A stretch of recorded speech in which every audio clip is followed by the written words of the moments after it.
Assalomu alaykum.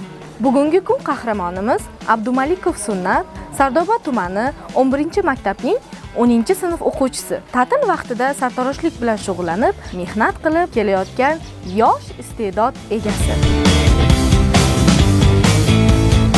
Uning aytishicha, sartaroshlik kasbini tanlashga qarindosh akasi Samandar sabab bo'lgan. Soch turmaklash, odamlarni chiroyli ko'rinishga keltirish unga zavq bag'ishlagan va shu qiziqish uni kasbga aylantirishga undagan.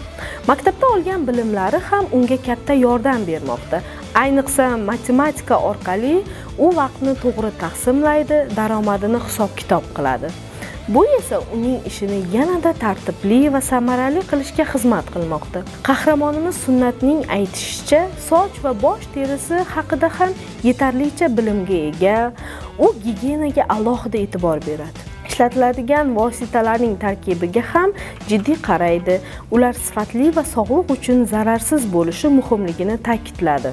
Albatta, kun bo'yi oyoqda ishlash oson emasligi, ammo Sunnat buni qiyinchilik emas, balki o'z kasbining bir qismi sifatida qabul qiladi. U mehnatdan charchamaydi, aksincha bundan motivatsiya olishini alohida ta'kidladi.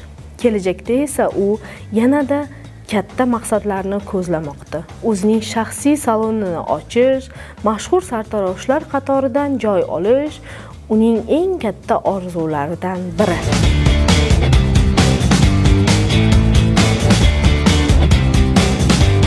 Boyovutliklar, bormisiz? Ta'til qanday o'tyapti?